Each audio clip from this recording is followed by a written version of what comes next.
If you want to buy high-quality, low-price cocaine, there really is only one place to go, and that is the darknet anonymous markets. Now, you can't get to these sites with a normal browser, Chrome or Firefox, because they're on this hidden part of the internet, known as Tor hidden services, where URLs are a string of meaningless numbers and letters that end in .onion, and which you access with a special browser called the Tor browser. Now, the Tor browser was originally a US naval intelligence project. It then became open source, and it allows anybody to browse the net without giving away their location. And it does this by encrypting your IP address and then routing it via several other computers around the world that use the same software. You can use it on the normal internet, but it's also your key to the dark net. And because of this fiendishly clever encryption system, the 20 or 30, we don't know exactly, 1,000 sites that operate there are incredibly difficult to shut down. It is a censorship-free world visited by anonymous users. Little wonder then that it's a natural place to go for anybody with something to hide. And that something, of course, need not be illegal. On the darknet, you will find whistleblower sites, The New Yorker. You will find political activism blogs. You will find libraries of pirated books, but you'll also find the drugs markets, illegal pornography, commercial hacking services, and much more besides. Now, the darknet is one of the most interesting, exciting places anywhere on the net.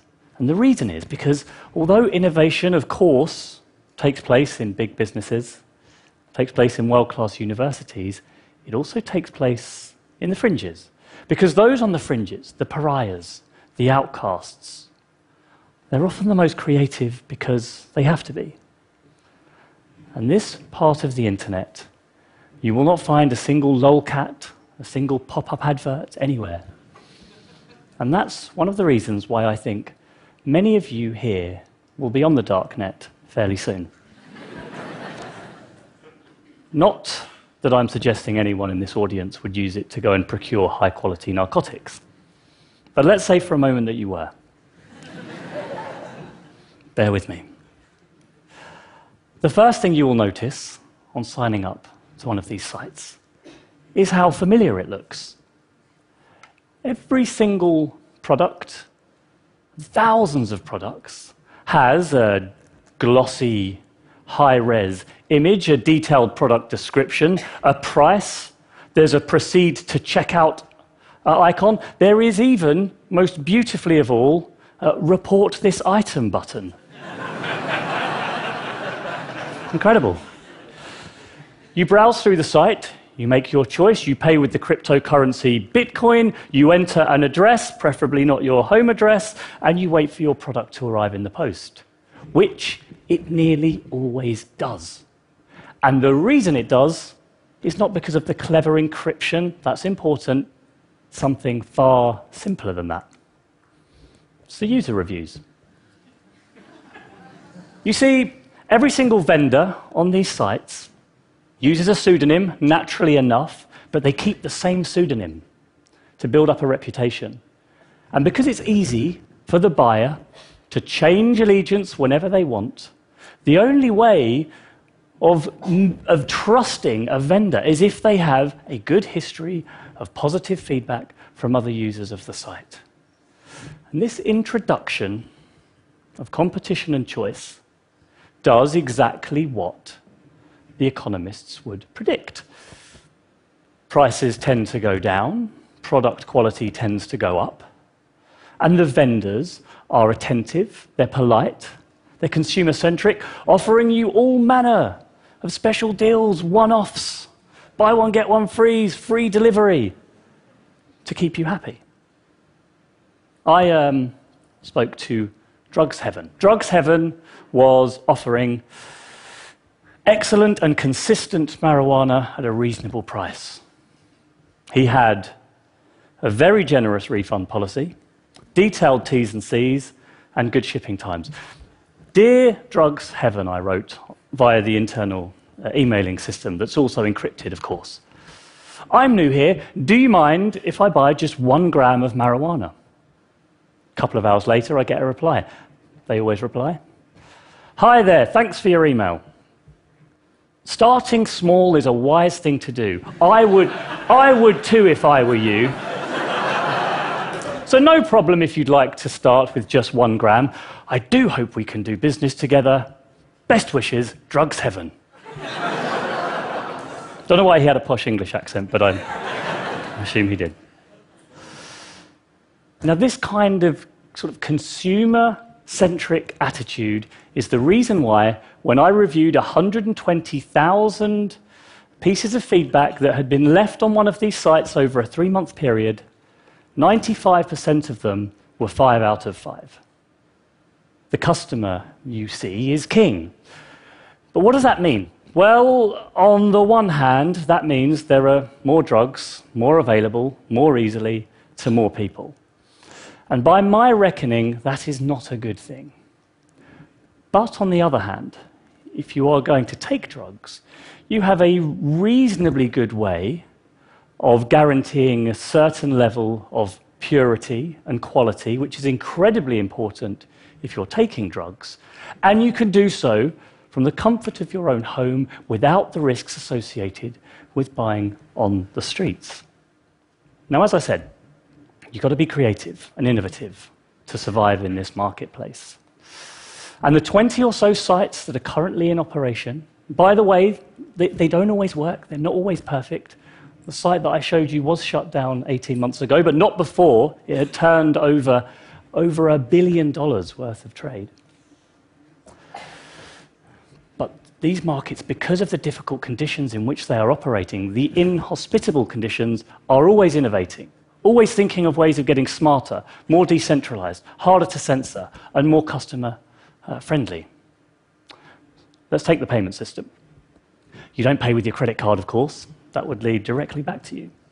So you use the cryptocurrency Bitcoin, which is easily exchanged for real-world currencies and gives quite a high degree of anonymity to its users. But at the beginning of these sites, people noticed a flaw. Some of the unscrupulous dealers were running away with people's Bitcoin before they'd mailed the drugs out. The community came up with a solution called multi-signature escrow payments. So, on purchasing my item, I would send my Bitcoin to a neutral, secure, third digital wallet. The vendor, who would see that I'd sent it, would be confident that they could then send the product to me. And then when I received it, at least 2 of the 3 people engaged in the transaction, vendor, buyer, site administrator, would have to sign the transaction off with a unique digital signature, and then the money would be transferred. Brilliant. Elegant. It works. But then they realized there was a problem with Bitcoin.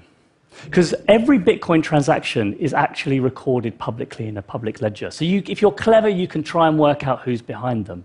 So they came up with a tumbling service. Hundreds of people send their Bitcoin into one address. They're tumbled and jumbled up. And then they're sent on, the right amount is sent on to the right recipients, but they're different Bitcoins. Micro-laundering systems. It's incredible. Interested in what drugs are trending right now on the darknet markets? Check Grams, the search engine. You can even buy some advertising space. Are you an ethical consumer worried about what the drugs industry is doing? Yeah. One vendor will offer you fair trade organic cocaine. That's not being sourced from Colombian drug lords, but Guatemalan farmers. They even promised to reinvest 20% of any profits into local education programs. There's even a mystery shopper. Now, whatever you think about the morality of these sites, and I submit that it's not actually an easy question, the creation of functioning, competitive, anonymous markets where nobody knows who anybody else is, constantly at risk of being shut down by the authorities, is a staggering achievement, a phenomenal achievement. And it's that kind of innovation that's why those on the fringes are often the harbingers of what is to come. And it's easy to forget that because of its short life, the internet has actually changed many times over the last 30 years or so. It started in the 70s as a military project, morphed in the 1980s to an academic network, co-opted by commercial companies in the 90s, and then invaded by all of us via social media in the noughties. But I think it's going to change again. And I think things like the darknet market, creative, secure, difficult to censor, I think that's the future. And the reason it's the future is because we're all worried about our privacy. Surveys consistently show concerns about privacy. The more time we spend online, the more we worry about them, and those surveys show our worries are growing. We're worried about what happens to our data. We're worried about who might be watching us. Since the revelations from Edward Snowden, there's been a huge increase in the number of people using various privacy-enhancing tools. There are now between 2 and 3 million daily users of the Tor browser, the majority of use is perfectly legitimate, sometimes even mundane. And there are hundreds of activists around the world working on techniques and tools to keep you private online. Default encrypted messaging services.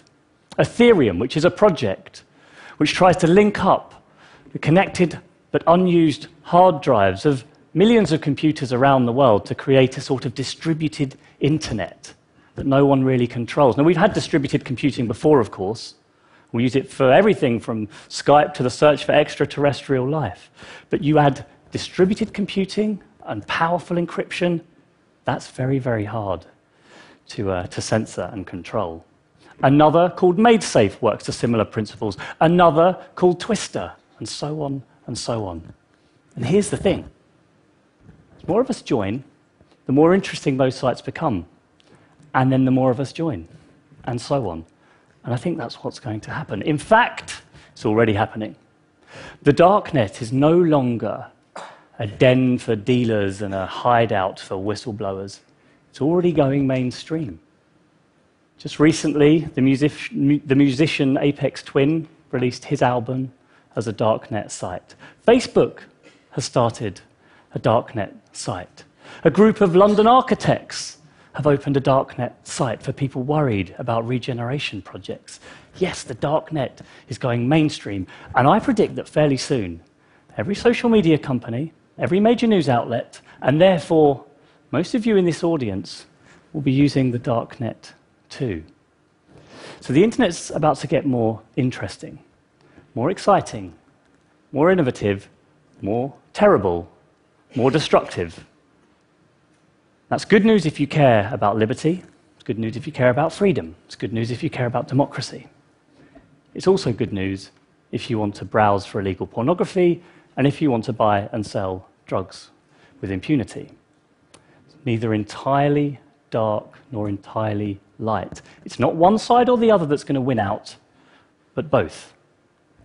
Thank you very much indeed.